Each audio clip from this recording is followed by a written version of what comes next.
Hello दोस्तों, welcome to our channel. I am C Jayendra Singh, a practising company secretary in Delhi and Noida.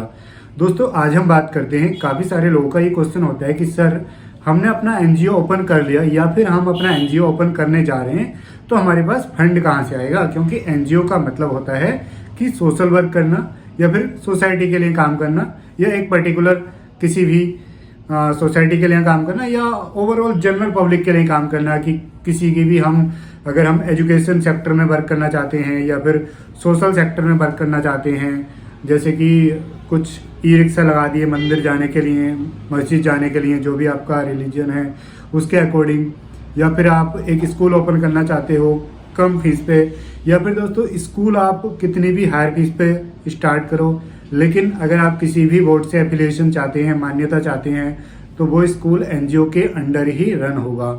NGO का अगर हम बात करें तो एनजीओ दोस्तों 3 टाइप्स की एंटिटी के अंडर आप रन कर सकते हैं। नंबर 1 है सेक्शन 8 कंपनी, नंबर 2 है दोस्तों ट्रस्ट, और नंबर 3 है दोस्तों सोसाइटी, जो आपने काफ़ी सुना होगा। तो ये 3 टाइप्स के ही हमारे पास एंटिटी होती हैं जिनके थ्रू हम एनजीओ की एक्टिविटीज कर सकते हैं।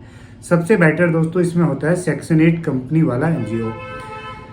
बेटर क्यों होता है, मैंने डिटेल में एक वीडियो ऑलरेडी बना रखी है, इसमें भी मैं ब्रीफ में बता देता हूँ। क्योंकि इसमें मोस्ट ऑफ द काम होता है ऑनलाइन, ट्रांसपेरेंट होता है, कोई भी आपकी फाइलिंग वगैरह चेक कर सकता है। और लोग आजकल ज़्यादा झोलझाल कर रहे हैं एनजीओ की आड़ में। इसलिए दोस्तों जब कोई पर्सन डोनेशन देता है तो वो पहले चेक करना चाहता है कि इस एनजीओ की एक्टिविटीज़ कैसी हैं। वो चेक कैसे कर सकता है दोस्तों, क्योंकि आप जो उन्हें डॉक्यूमेंट देंगे उसमें कुछ हेरा फेरी हो सकती है, लेकिन जो डॉक्यूमेंट आप एमसीए पर अपलोड करेंगे, audited balance sheet and ITR वगैरह, अपनी डायरेक्टर रिपोर्ट, वो दोस्तों सही होती हैं और वो उस पर ऑडिटर के साइन भी होते हैं। तो उन्हें कोई भी चेक कर सकता है कि कितने टाइमली कंप्लेंट्स कर रहे हैं, कितने कंप्लीट कर रहे हैं। तो सभी लोग प्रेफर करते हैं सेक्शन 8 कंपनी वाले एनजीओ को। तो अगर आप भी रजिस्टर कराना चाहते हैं एनजीओ तो सेक्शन 8 कंपनी वाला एनजीओ रजिस्टर कराएं। क्योंकि दोस्तों ये इंटरनेशनली रिकॉग्नाइज है, आप इसमें कोई भी काम कर सकते हैं, इंडिया में या इंडिया के बाहर भी। जो एक एनजीओ कर सकता है वो सेक्शन 8 वाला एनजीओ सबसे पहले कर सकता है। अब आती है कि फंड, सर हम फंड कैसे अरेंज करें, क्योंकि हम कोई स्कूल कॉलेज स्टार्ट करना चाहते हैं। तो दोस्तों सबसे पहले तो अपने माइंड से ये निकाल दीजिए कि फंड हमें पूरा का पूरा पब्लिक से मिलेगा, ऐसा नहीं होता है। आपको दोस्तों स्टार्टिंग का जो फंड है वो अपने आप खुद से ही लगाना होगा, ठीक है। आपको जो रजिस्ट्रेशन कॉस्ट है एनजीओ स्टार्ट करने की, एनजीओ की वर्क स्टार्टिंग में जो स्टार्ट करेंगे वो कोई और लगाने एकदम नहीं आएगा। लेकिन आप ये कर सकते हैं, रजिस्ट्रेशन करा लीजिए, एक प्रोग्राम आप ऑर्गेनाइज करा लीजिए, उसमें अपने एरिया के किसी एमएलए एमपी को बुला लीजिए कि सर हमने ये अपना एनजीओ स्टार्ट किया और हम इसमें गरीब लोगों को एजुकेशनली, खाने के लिए, पॉवर्टी दूर करने के लिए ये स्टार्ट करना चाहते हैं। तो वो आपको कुछ डोनेशन दे सकते हैं। उसके बाद दोस्तों जो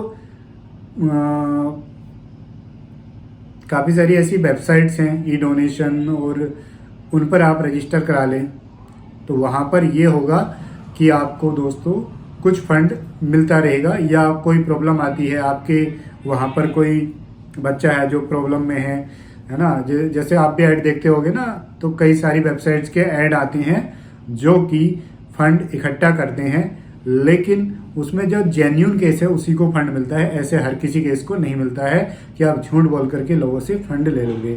और आजकल के टाइम में जो सबसे ज़रूरी है वो दोस्तों पब्लिक को आपकी सोशल मीडिया प्रेजेंस होना बहुत ज़रूरी है।